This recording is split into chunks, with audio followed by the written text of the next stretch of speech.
বিসমিল্লাহির রহমানির রহিম। আসসালামু আলাইকুম ওরহমতুল্লাহ। নতুন আরেকটা ভিডিওতে স্বাগতম। আজ আমি আপনাদের সামনে পরি হাজির করার মন্ত্র নিয়ে আসলাম। পরি হাজির করার মন্ত্র। আজকের যে পরি, এই পরির সাথে আপনি সব কিছু করতে পারবেন। যে কোনো সমস্যার সমাধানও করাইতে পারবেন, নিজের সাথেও রাখতে পারবেন।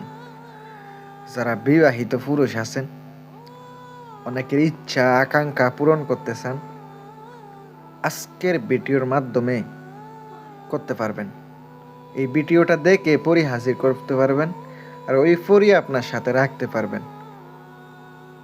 আল্লাহর রহমতে আজকের ভিডিওটা দেখলেই বুঝতে পারবেন। আপনারা চাইলে আমার কাছ থেকে আংটি নিতে পারেন, চাইলে আপনারা যে কোনো কাজ করায় নিতে পারেন। আমি আপনাদেরকে বলে দিলাম, পরি হাজির করবেন, ঠিক আছে। এটা নাজায়েজ কাজে ব্যবহার করবেন না। যদি নাজায়েজ কাজে ব্যবহার করেন তাইলে ভাই আপনার ক্ষতি হইতে পারে। তখন আমি বা আমার চ্যানেল দায়ী থাকবো না। অনেকে উল্টাপাল্টা কাজে ব্যবহার করেন, হবে না। দেখেন, মন্ত্রটি আগে মুখস্থ করতে হবে। যে কোনো সাধনাতে যাইবেন, কাজ করবেন, উস্তাদরে কিছু হাদিয়া দিবেন। অনেকে মনে করেন পরবর্তী দেব, হবে না। উস্তাদরে কিছু হাদিয়া দিয়া কাজ করবেন। এগুলা ভাই গোপন বেদ, এগুলো গোপন নিয়ম, কেউ বলে না।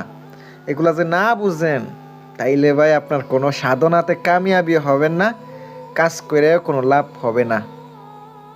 মনে রাখবেন, আপনি যখন সাধনা করবেন, সাধনার যে আমলটি মুখস্থ করে রাখতে হবে। মুখস্থ না করলে আপনার কাজ হবে না। প্রথমত আগরবাতি জ্বালাইবেন, আপনার যে রুম পবিত্র করে নেবেন, আর আপনি গোলাপ জল দিয়া দিবেন রুমের ভিতরে।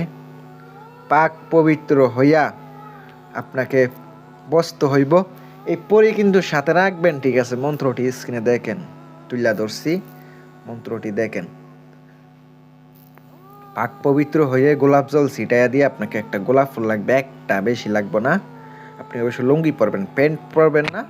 অবশ্যই ভালো মানের একটা লুঙ্গি পরবেন, পরিষ্কার।